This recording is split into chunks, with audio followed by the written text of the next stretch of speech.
성교회 설립 44주년 기념 주일입니다. 무엇보다 이제까지 인도하시고 보호하시고 또 섭리하신 우리 하나님의 은혜에 감사합니다. 또 우리 교회의 머리 되신 예수 그리스도의 사랑과 역사하심을 생각하면 늘 감사하고 감사할 뿐이죠. 그리고 이제까지 힘들고 어려운 길을 함께 걸어준 사랑하는 성도 여러분께도 감사의 말씀 아울러 드립니다. 오늘 본문의 스데반 기사를 보면서 우리 교회가 어떤 교회가 되어져야 할지 우리 함께 생각을 해보려고 합니다. 세 가지를 생각을 해보려고 합니다. 첫째는 천사의 얼굴로 결단하는 교회, 또 두 번째는 진리의 길로 계속 나아가는 교회, 세 번째는 주님의 더 큰 축복을 누리는 교회. 우리 동산교회가 이런 교회가 되어질 수 있기를 주님의 이름으로 축원합니다. 한 가지 한 가지 오늘 말씀을 생각하면서 우리가 생각을 해보려고 합니다. 첫째가 천사의 얼굴로 결단하는 교회입니다. 사도행전 6장 8절 말씀을 보면 스데반이 은혜와 권능이 충만하여 큰 기사와 표적을 민간에 행하니, 그렇게 말씀을 해요. 초대 교회가 선출한 7 집사 중에 한 명인 스데반이 큰 기사와 표적을 행했다. 은혜와 권능이 충만해서 큰 기사와 표적을 민간에 행했다. 이렇게 말씀을 하는 그 말씀이 굉장히 놀랍습니다. 사도행전 시작부터 본문에 이르기까지 이 큰 기사와 표적을 행했다라는 이런 표현, 이런 기사는 예수님과 그의 제자들이었던 사도들이 행했다라고 말씀하고 있기 때문에 그렇습니다. 스데반은 갈릴리 사람도 아닙니다.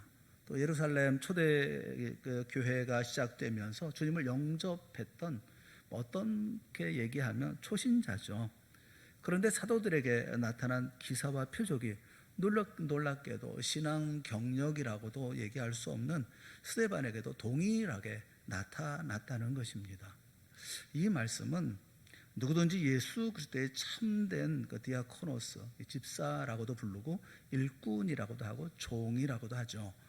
이렇게 주님의 참된 디아코노스가 되면, 그렇게 살기만 하면 주님은 반드시 당신의 능력을 그를 통해서 드러내신다라는 것을 우리가 알 수가 있죠. 이렇게 은혜와 권능이 충만한 이 스데반이 매우 적대적인 세력들이 모이는 회당에서 예수 그리스도를 증거한 것입니다. 그러자 회당에 모여 있었던 사람들은 정상적인 방법으로 이 토론이 안 되고 변론이 안 되니까 스데반을 제압할 수 없게 되어지니까 사람을 매수합니다. 그래서 스데반을 모함하고 또 사내들인 공회로 끌고 갑니다. 스데반을 죽이려고 하는 것이죠. 그런데 끌려간 스데반의 반응이 놀랍습니다. 스데반이 사내들인 공회에 끌려가지 않았겠습니까? 그런데 그 자리에 있을 때 그 스데반을 바라보니까 또 다른 모습이 보이더라는 겁니다. 그것이 사도행전 6장 15절에 있는 말씀이에요. 사도행전 6장 15절에 있는 말씀을 우리 한번 같이 읽어보겠습니다. 시작. 공회 중에 앉은 사람들이 스데반을 주목하여 보니 그 얼굴이 천사의 얼굴과 같더라. 천사의 얼굴과 같더라. 무리들이 백성을 충동질하고 신성모독죄로 이런 혐의를 씌워서 스데반을 죽이기 위해서 거짓 증인까지 동원을 하고 그를 사내들인 법정에 세운 겁니다. 사내 그 스데반 편은 단 한 사람도 없었죠. 모두 스데반을 죽이려는 사람들이 모여 있었던 겁니다. 스데반의 입장으로 볼 때는 절체절명의 위기의 순간이고 또 한편으로는 억울하기 짝이 없는 그런 상황이었습니다. 그렇다면 스데반은 죽음의 공포에 질린 얼굴이거나, 그렇지 않으면 그 목숨을 구걸하는 비굴한 표정이거나, 또 자포자기한 절망적인 모습이거나, 그것도 아니라면 자신을 모함하는 사람들을 향해서 분노로 일그러진 그런 얼굴을 하고 있어야 마땅하지 않겠습니까? 그런데 그 위기에 처한 스데반의 얼굴이 마치 천사의 얼굴처럼 보였다, 그렇게 보였다라고 말씀을 해요. 저는 우리 동산교회가 세상에 언제나 스데반처럼 천사의 얼굴로 보여질 수 있기를 주님의 이름으로 축원합니다. 그럼 천사의 얼굴이라는 게 어떤 걸까요? 좀 더 구체적으로 어떤 얼굴을 천사의 얼굴로 말씀을 하고 있는 것일까요?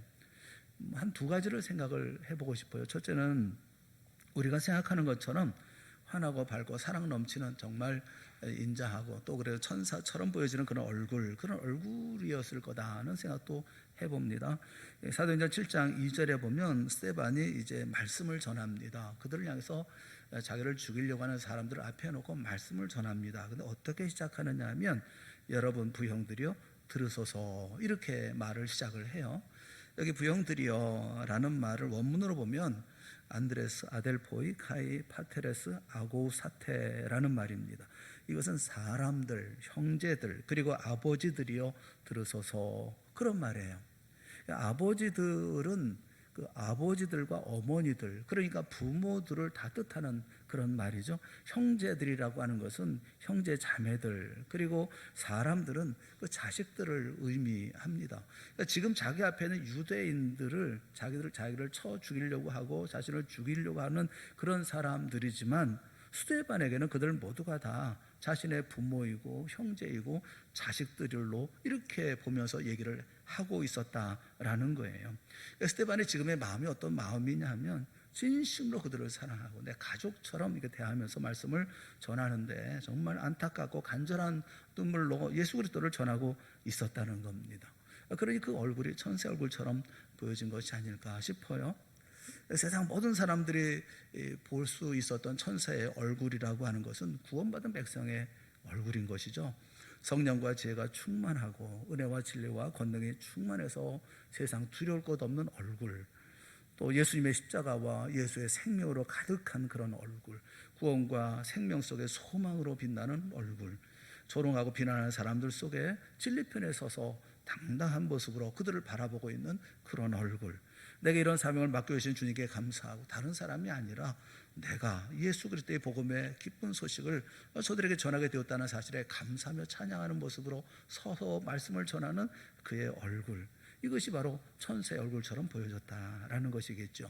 자신 앞에 어떤 일이 일어난다 할지라도 개의치 않는 그저 밝고 평온한 그런 얼굴이 스데반의 얼굴이었을 것 같아요.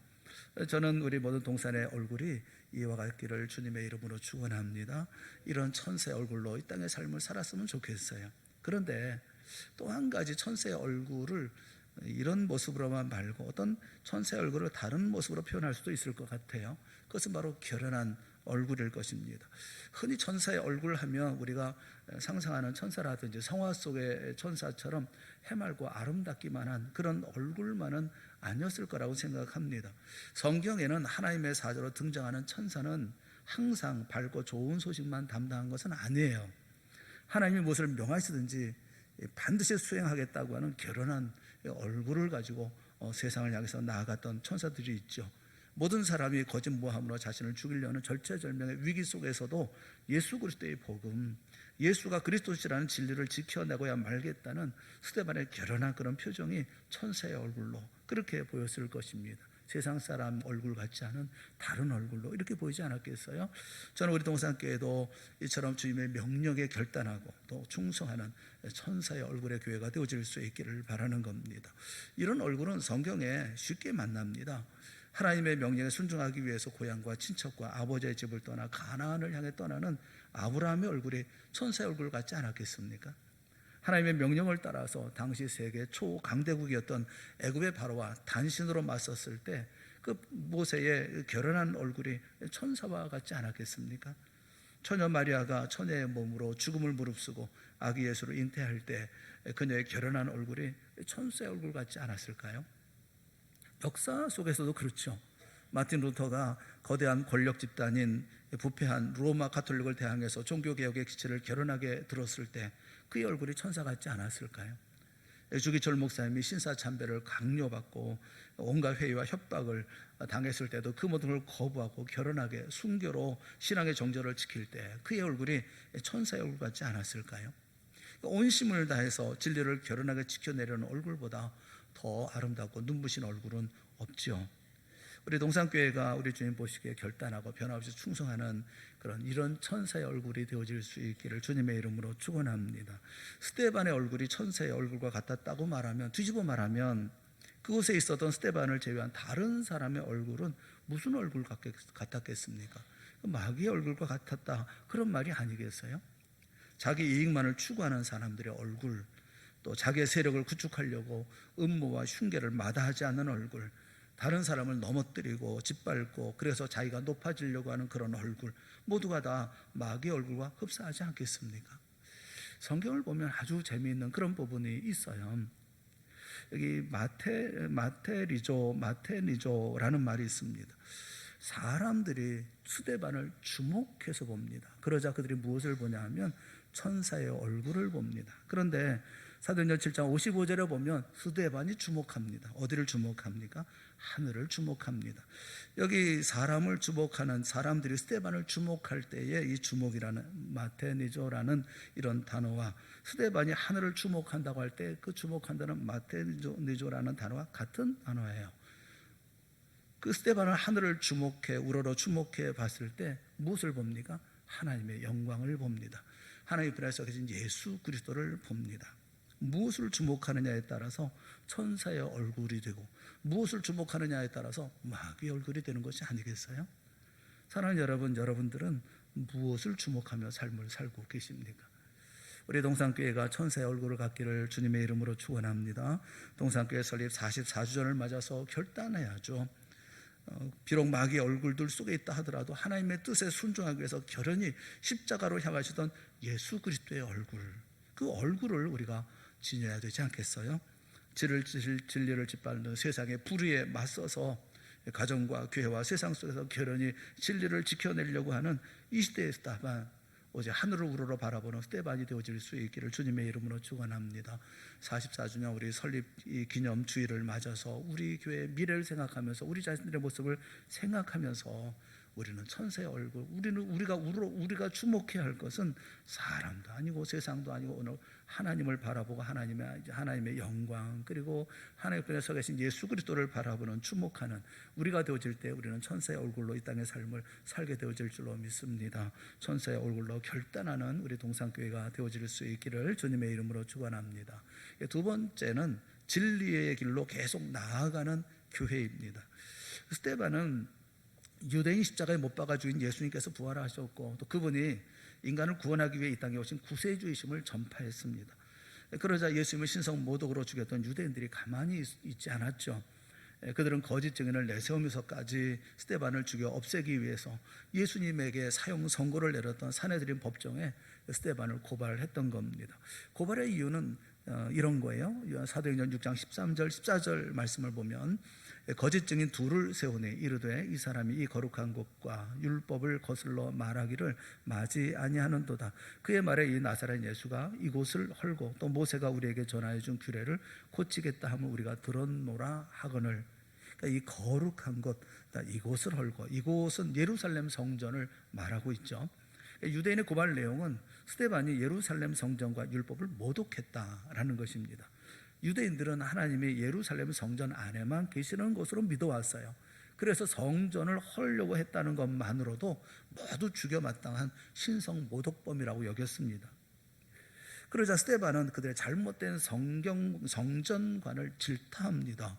그런 말씀을 전하면서 믿음의 조상 아브라함이 메소포타미아에 있을 때 영광의 하나님이 그와 함께 그곳에 계셨고, 이삭과 야곱이 가나안에 있을 때 그들과 함께 가나안에 계셨고, 형들에 의해서 애굽의 종으로 팔려간 요셉과 함께 애굽에 계셨고, 나일강에 버려진 모세를 건져 올리셨으며, 또 애굽 공주의 양자가 된 모세와 함께 애굽의 왕궁에 거하셨고, 또 광야의 양씨가 된 모세와 함께 미디안 광야에 계셨으며, 또 80세 빈털터리 노인 모세를 도구 삼아서 이스라엘 백성을 애굽의 노예살에서 해방시키셨고, 또 해방된 이스라엘 백성이 홍해를 건널 때 홍해에 함께 하셨으며, 그들이 이후에 40년 동안 광야 생활을 할 때에 그들이 가는 곳곳마다 하나님께서 항상 동행하여 주셨다라고 하는 사실을 스데반은 역설했죠.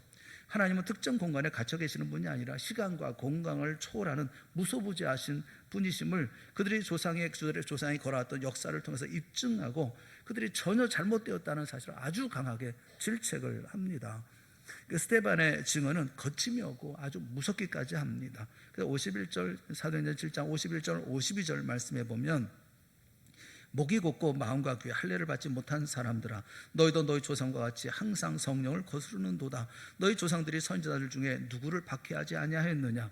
의인이 오시리라 예고한 자들을 그들이 죽였고, 이제 너희는 그 의인을 잡아준 자여 살인한 자가 되나니, 이라고 아주 심하게 얘기를 합니다. 여기 의인이라는 말은 예수 그리스도를 말하죠.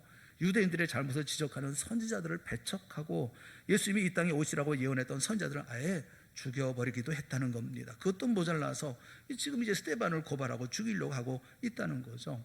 스데반이 그 설교의 결론지어 말한 것이 53절에 있는 말씀이에요. 사도행전 7장 53절에 있는 말씀, 우리 한번 다 같이 읽어보겠습니다. 시작. 너희는 천사가 전한 율법을 받고도 지키지 아니하였도다 하니라. 이렇게 말씀을 마쳐요.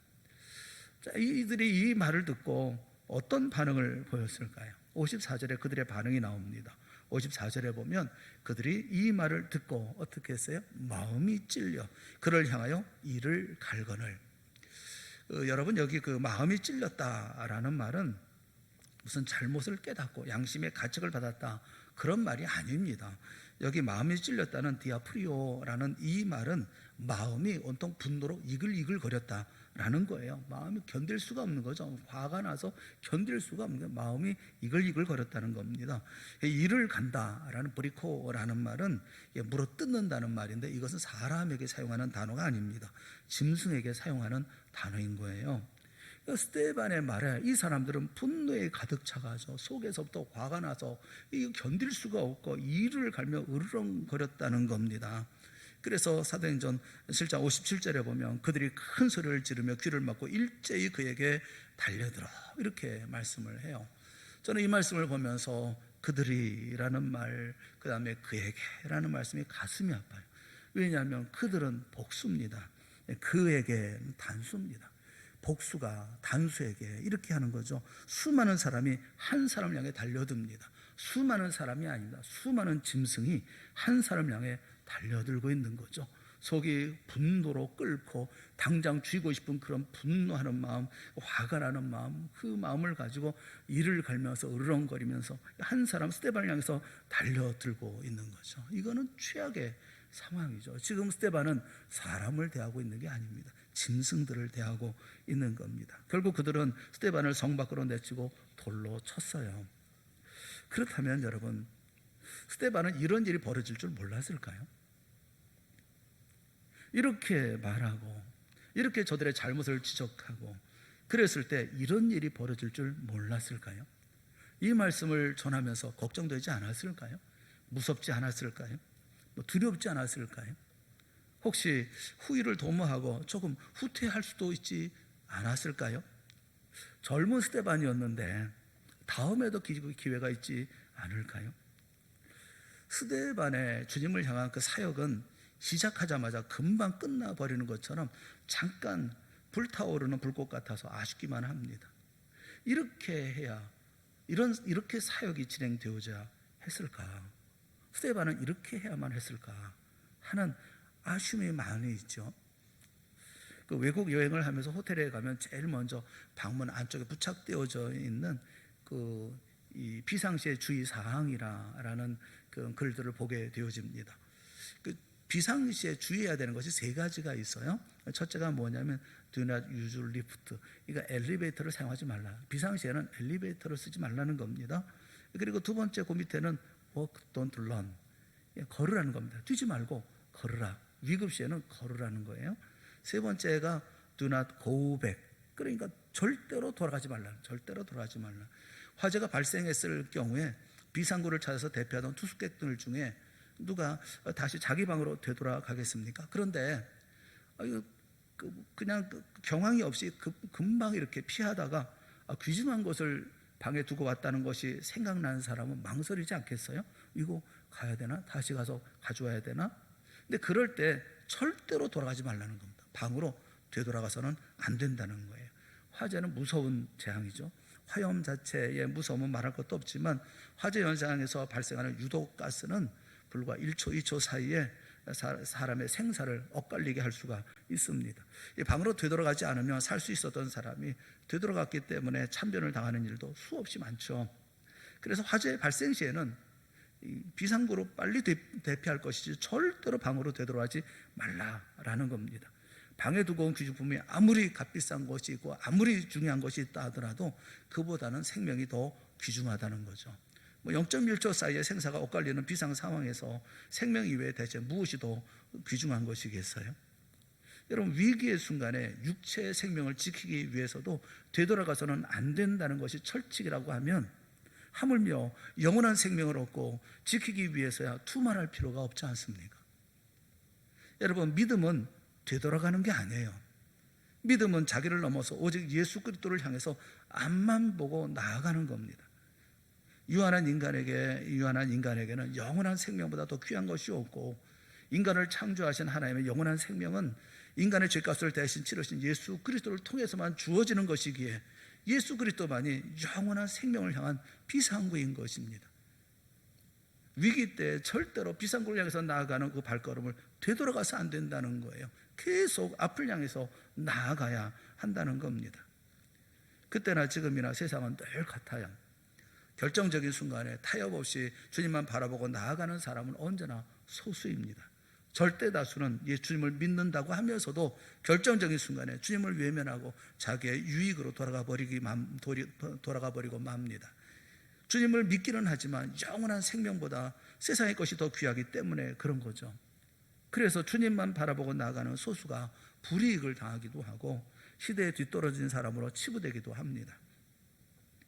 오늘날 우리가 살고 있는 시대를 민주주의 사회, 민주주의 시대라고 부르죠. 민주주의의 요체는 다수결 원칙에 있어요. 민주정부가 항상 여론에 민감한 것은 여론을 통해서 다수의 의사를 쫓기 위함인 것이죠. 만약 다수결의 원칙이 이 성경과 믿음의 세계에도 적용된다고 한다면 믿음의 정통성은 소수의 상징인 단수, 그가 아니라 다수의 상징인 복수, 그들에게 주어졌을 것입니다. 그런데 실제로는 정반대예요. 성경과 믿음의 정통성은 복수인 그들이 아니라 단수인 스데반 그에게 주어져 있습니다. 다수였던 유대인들은 단 한 사람도 살리지 않았습니다. 스데반을 죽였죠. 진리를 전하는 스데반만 죽였습니까? 심지어 예수님을 죽였습니다. 하지만 그들의 돌을 맞는 단수였던 스데반은 죽음에서도 사람을 살렸고 또 살리고 있어요. 죽음마저 두려워하지 않는 스데반의 마지막 모습은 나중에 바울이 된 이 청년 사울의 회심에 결정적인 영향을 미쳤죠. 그뿐만이겠습니까? 비록 육체는 다수에 의해 죽었을 망정 2000년이 지난 지금까지도 스데반은 참된 믿음의 이정표가 되어서 우리 가운데 살아있지 않습니까? 저는 제 목회를 징검다리 목회라고 생각을 해요. 그렇게 정의를 해요. 제 목회를 징검다리 목회다라고 얘기를 합니다. 저만 그럴까요? 우리 모두가 징검다리 인생을 살아가는 거 아닙니까? 목회를 하면서 제가 그 교회의 주인이라는 생각 한 번도 해본 적이 없어요. 여러분, 이 역사의 주인이 누굽니까? 이 교회의 주인이 누굽니까? 역사의 주인은 오직 한 분, 하나님밖에는 없어요. 나는 그 역사 가운데 한 부분, 징검다리를 맡았을 뿐이에요. 다만 이 징검다리인 나를 딛고 선 사람들이 흔들리지 않도록, 위태롭지 않도록 저는 최선을 다할 뿐인 거예요. 그리고 그 자리가 다 끝나고 나면 다른 사람이 이어받아서 또 다른 징검다리를 만들어 가겠죠. 역사는 하나님이 만들어 가시지만 나는 그 시대의 그 자리에서 내 역할을 잘 감당하는, 흔들리지 않는 징검다리가 되는 것, 그게 제 몫이라고 생각을 해요. 교회도 마찬가지. 목사님이 또 계시지만 다른 목사님이 또 그 다음에 또 오시고, 그 목사님이 또 목회를 끝내면 또 다른 목사님이 오시고, 징검다리처럼 자기의 몫을 잘 감당하면 되는 거 아니겠어요? 여러분, 인생 그렇잖아요. 우리 인생 속에도 모든 역사의 주인은 하나님이시고 그 역사의 한 부분을 내가 지금 막 감당하고 있잖아요. 스데반도 그렇습니다. 지금 이 시간 내가 감당하고 있는 이 자리에 최선을 다하는 거예요. 생명을 거는 거예요. 그 이후의 일은 다른 사람의 몫이 되겠죠. 다른 사람이 할 것이고, 주님께서 기회를 주시면 또 하는 것이지만 그렇지 않다면 다른 사람의 몫이 되는 것이 아니겠어요? 저는 동산교회가 스데반을 닮은 그런 교회가 되었으면 참 좋겠어요. 포기하지 않고 멈추지 않고 내게 주어진 오늘 이 일에 최선을 다하고 생명을 걸고 끝까지 진리하게 가는 그런 교회가 되어질 수 있기를 바라는 겁니다. 비록 다수에 밀리는 소수라 할지라도 진리를 위해서 영원한 생명의 길이라고 하면 돌아서지 아니하고 주님과 동행하는 동상교회가 되어질 수 있기를 주님의 이름으로 축원합니다. 스데반에 가는 길, 진리를 향하는 이 길은 편하지를 않습니다. 끝까지 달려갑니다. 돌아서지 않습니다. 그리고 그 다음 일은 하나님께 맡깁니다. 우리도 그렇잖아요. 44주년 우리 설립 기념주일을 맞아서 우리 교회가 천사의 얼굴로 결단하는 교회, 두 번째는 진리의 길을 계속해서 나아가는 교회, 돌아서지 않고 앞만 향해서 나아가 내 몫을 감당하는 그런 교회가 됐습니다. 이 시대에 내가 감당할 몫을 내가 감당하는, 최선을 다해 감당하는, 흔들림 없는 이런 삶을 살아가는 우리가 됐으면 참 좋겠다 싶은 것입니다. 마지막 세 번째로는 주님의 더 큰 축복을 누리는 교회가 됐으면 좋겠어요. 이렇게 살았던 이 스데반이 정말 주 앞에 헌신했잖아요. 생명을 다했잖아요. 그가 받은 복이 뭡니까? 사실 사명에 생명을 바쳐 충성하고 믿음을 지키면서 순교한 것에 비해서 스데반이 받은 복은 뭘까? 스데반이 뭘 받았지? 그런 생각이 들어요. 죽음의 사제에서 구원해 주시기를 했습니까? 사도 바울은 돌에 맞았지만 그렇지만 죽지 않았잖아요. 또 일어나서 거뜬하게 그 다음날 더베를 향해서 가고 또 이렇게 말씀을 전하지 않았습니까? 그렇게 하신 것도 아니잖아요. 거기서 죽었잖아요. 누군가 곁에서 응원해 준 것도 없고 또 함께 그와 함께 손을 잡아주거나 위로해 주거나 함께 해준 것도 없지 않습니까? 홀로 그냥 남아서 분투하다가 그야말로 비참하게 죽음을 맞게 되지 않았습니까? 그 복을 누린 게 뭡니까? 그가 받은 복이 뭡니까? 그런데 말씀을 보면 스데반은 그렇게 불행한 사람만은 아니었겠다는 생각이 들어요. 사도행전 7장 60절의 말씀을 보면 그렇더라고요. 사도행전 7장 60절에 있는 말씀 한번 우리 같이 읽어보죠. 시작. 무릎을 꿇고 크게 불러 이르되 주여 이 죄를 그들에게 돌리지 마옵소서, 이 말을 하고 자니라. 어떻게 돌에 맞아 피 흘리면서 내 고통, 내 억울함, 내 아픔을 생각하지 않고 남을 먼저 생각할 수 있었을까요? 율법의 미시나는 죄인을 돌로 쳐 죽이는 방법을 아주 상세하게 소개해주고 있습니다.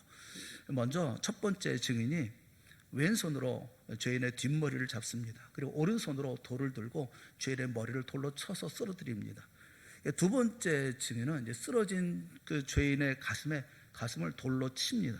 그리고 그 다음에 주위에 모여있는 사람들이 죄를 향해서 일제히 돌을 던집니다.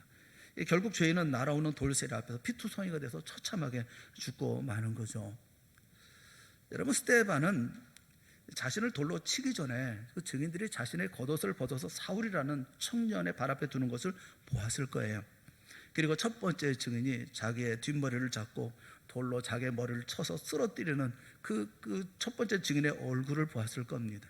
두 번째 증인이 돌을 들어 자신의 가슴을 내리찍는 그런 모습을 보았을 거예요. 스데반은 증인 사울의 얼굴도 봤고 첫 번째 증인의 얼굴과 두 번째 증인의 얼굴도 똑똑히 보았을 겁니다. 그런데 그 아픔과 고통으로 쓰러지면서 스데반은 주님을 향해 부르짖습니다. 주 예수여, 내 영혼을 받으시옵소서. 그리고 쓰러져 있었던 그가 다시 무릎을 꿇습니다. 그리고 크게 외칩니다. 주여, 이 죄를 그들에게 돌리지 마옵소서.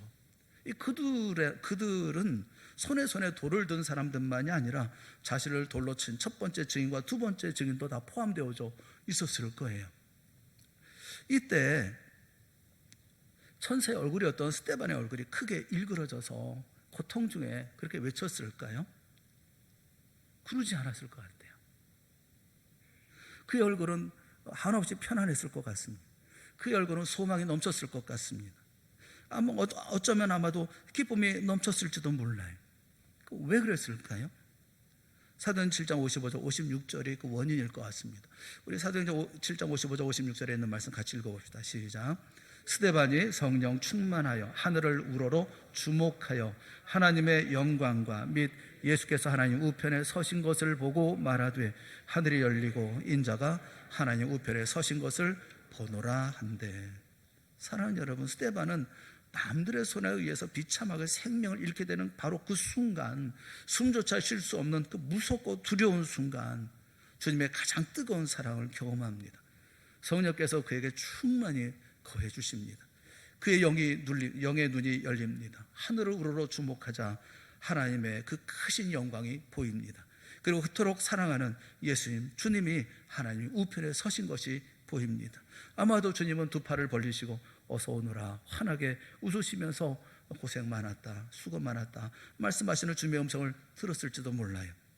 순간 그의 가슴에 가득 차오르는 기쁨은 말로 형언할 수 없었을 것입니다. 그의 마음속에 찾아오는 그 평안은 표현할 길이 없었을 거예요. 어쩌면 스데반은 세상 그 누구보다도 그 순간 가장 행복한 사람이었을 거예요. 그런 스데반을 갈겨서 복을 누리지 못했다라고 말할 사람이 누가 있겠어요?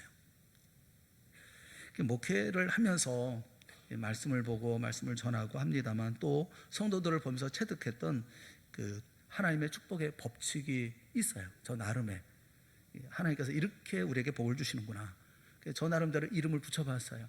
그 하나님의 축복의 법칙이 뭐냐면 총량가산의 법칙. 여러분 들으면 웃겠지만 총량가산을 제가 나름대로 붙인 거예요. 여러분 어디 찾아도 나오질 않아요. 총량가산의 법칙. 이게 뭐냐면 총량가산 그 법칙이라는 겁니다. 총량은 변하지 않는다. 그리고 거기에 가산이 된다. 이게 하나님이 우리에게 복 주시는 방법이다. 그렇게 저는 생각이 되더라고요. 여러분, 주님이 우리를 사랑하시는 총량, 하나님 우리를 사랑하시는 또 우리에게 베푸시는 은혜의 총량 다를까요? 모든 사람마다 사람마다 다 다를까요? 저는 다 똑같다고 믿습니다. 누가 더 많이 사랑을 받고 누가 덜 사랑을 받는다고 할 것이 없어요. 누구에게 더 큰 은혜를 베푸시고 누구에게는 은혜를 덜 베푸시고 그러시지 않습니다. 어거스틴이 그런 정말 그 사랑에 대해 하나님의 사랑에 대해서 그렇게 표현을 했어요. 이렇게 얘기했습니다. 주님은 나를 사랑하시되 온 세상 모든 사랑 가운데 오직 나만 사랑하시는 것처럼 우리 모두를 사랑한다. 저는 그 말에 동의해요. 주님은 나를 사랑하시는데 어떻게 사랑하시느냐 하면 온 세상 모든 사랑 가운데 나만 사랑하시는 것처럼 우리 모두를 사랑하신다. 주님은 우리를 향한 사랑, 그 사랑을 경중을 따질 수가 있을까요? 목사님은 사랑을 많이 받는 것 같아. 나는 집사라서 사랑을 덜 받는 것 같아. 그렇습니까? 누구는 사랑을 더 받고 누구는 사랑을 덜 받고 합니까? 주님의 우리를 향한 사랑은 경중을 따질 수 없는 최고의 사랑을 베풀어 주십니다. 하나님의 최고의 사랑에 많고 적음이 어디 있어요? 충만하고 모자람이 어디 있어요? 보는 사람이 그렇게 볼 뿐이지. 여러분 생명을 버려 구원해 주신 사랑에 더하고 덜하고가 어디 있어요? 생명을 버렸는데. 어떤 분은 가난해요. 가난해서 나는 왜 이렇게 하나님의 은혜를 받지 못하나 생각하지만 가정이 화목하고 식구들은 모두 건강합니다. 또 어떤 분은 병들었어요. 남들은 다 건강한데 왜 나는 이렇게 병 때문에 이렇게 어려움을 당하나. 그런데 돕는 분들의 손길이 끊이지를 않고 또 나를 위해서 염려하고 기도하는 분들이 늘 계셔요. 여러분 다 합치면 주님의 최고의 사랑 가운데 있는 거예요. 총량은 변하지 않는 거예요. 저 사람에게 주어진 사랑이나 내게 주어진 사랑이나 저 사람에게 주어지는 은혜나 내게 주어지는 은혜나 저에게 주는 복이나 내게 주시는 복이나 총량은 다름이 없어요. 남들 원망할 것이 없어요. 불평할 것 없어요. 주니 안 주니 그러지 마세요. 그가 당연히 줘야 할 것을 안 준다고 한다면 그 감사한 노릇이고 주지 않는다고 하면 주님이 내게 주실 거 아니겠어요? 총량의 변화가 없으니까요. 대접을 해주니 대접을 안 해주니 할 것도 없습니다. 그가 대접하지 않으면 우리 주님이 대접해 주실 텐데 뭐가 걱정해요? 복을 받는 것도 다름이 없어요. 총량은 다름이 없어요. 하나님 앞에 살아가는 우리의 삶도 총량의 다름이 없어요. 어떤 분이 그런 우스갯소리를 하신 적이 있어요. 이 목사 절간의 중들도 11조 하는 거 알아? 아니 무슨 소리시냐고 묻죠. 아니 절간의 중들도 11조를 해요? 무슨 물어봤어요. 그랬더니 그분이 그런 얘기 하더라고요. 자기들이 모를 뿐이지 하나님이 다 가져가셔. 이런 말씀을 하시더라고요. 그러면서 세상 모든 사람이 다 11조를 해. 다만 자기가 알고 11조를 하는 사람들이 있고 모르고 11조를 하는 사람들이 있을 뿐이지. 듣고 보니까 그럴듯해요. 주님이 내려오시는 복에 총량의 변화가 없어요. 우리가 드리는 하나님 앞에 드리는 헌신과 헌물에도 변화가 없어요. 많이 드리든 적게 드리든 내게 남는 것은 늘 동일하잖아요. 여러분 5,000명 먹이시고 남은 것이 몇 광주래요? 12광주래요. 5,000명, 오병이어로 5,000명을 먹이셨어요. 남은 게 12바구니가 남았어요. 만약에 10,000명을 먹였어요. 그럼 몇 바구니가 남았을 것 같아요? 12바구니 남았겠죠. 또 10만 명, 100만 명을 먹였다 하더라도 그만큼 남았겠죠. 12제자가 나누기 시작한 거, 12제자가 나눠주고 남은 것 12바구니 아니겠어요? 아무리 많은 사람을 나눠준다 하더라도 남는 것은 12명이 나눠줬던 그 12바구니 남는 거 아니겠어요? 내게 남는 것은 늘 동일하잖아요. 더 많이 주든 덜 주든 상관없이 내게 남은 것은 같은 거 아닙니까? 총량에는 다름이 없어요. 크게 차이가 없어요. 그런데 말라기 3장 10절 말씀을 보시면 좀 다릅니다. 말라기 3장 10절의 말씀 우리 한번 같이 읽어봅시다. 시작. 만군의 여호와가 이르노라 너희의 온전한 11조를 창고에 들여 나의 집에 양식이 있게 하고 그것으로 나를 시험하여 내가 하늘문을 열고 너희에게 복을 쌓을 곳이 없도록 붙지 아니하나 보라.